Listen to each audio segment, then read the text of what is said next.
The Scala team met with officials to advance a feasibility study on compost production as a substitute for synthetic fertilizers. The project aims to transform organic waste into high-quality compost, reducing greenhouse gas emissions and enhancing soil health. The initiative, jointly implemented by the FAO and UNDP, is part of a broader effort to support small island developing states in attracting climate-resilient private investment.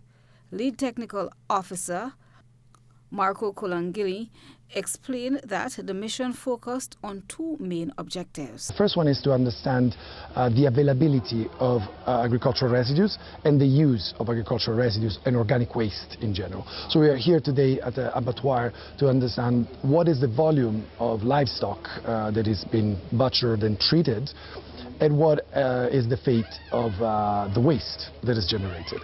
In this structure we've seen that there is an incinerator, so little, if no, organic waste is generated at all.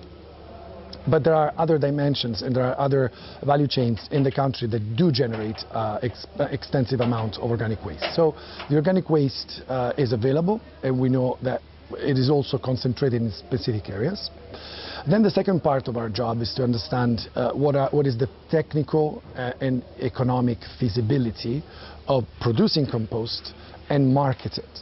Alongside landfill waste, organic materials from livestock and poultry farming are being considered as potential inputs for compost production.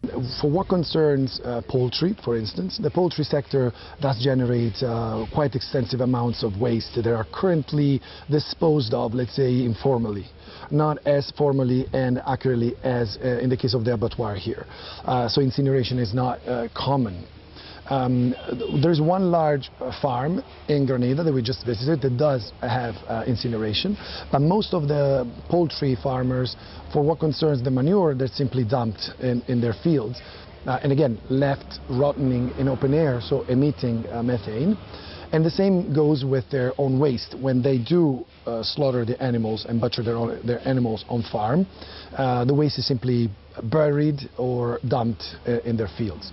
So again, probably a collection system for this waste would support their operations, because they would get rid of a liability, something that basically it's there and bothers them in a way or another.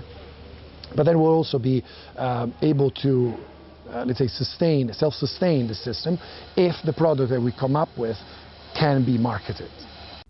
Chief Veterinary and Livestock Officer Dr. Kimon Cummings noted that the proposed initiative aligns well with the recent commissioning of the Merbo Abattoir, where new equipment has been installed to improve operational efficiency. We would have procured an incinerator, right? And prior to that, we would have constructed a biodigester, right? And the importance for this is us ensuring that we properly manage our waste and have as minimal pollution as possible. Prior to this, we were managing our waste, but it was not the most efficient way in managing waste. Now, with the new commissioning of the abattoir, there is potential for so much different things that can be done, which includes wastewater reusage. We can have gas that can be reused, that we can substitute our diesel and also substitute costs, which as it respects to fuel consumption. Properly managing our remains, our offals, that we can now use, farmers can use as fertilizer, organic material that can be thrown back into the land. The idea is to ensure our environment is as safe as possible. There is minimal to little to no insults. With the field mission complete, the team will compile a draft feasibility report to inform future decisions on sustainable waste management and private sector investment in climate-friendly solutions.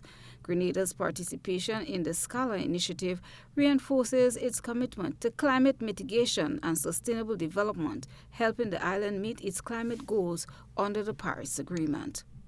Christina John, GBN News.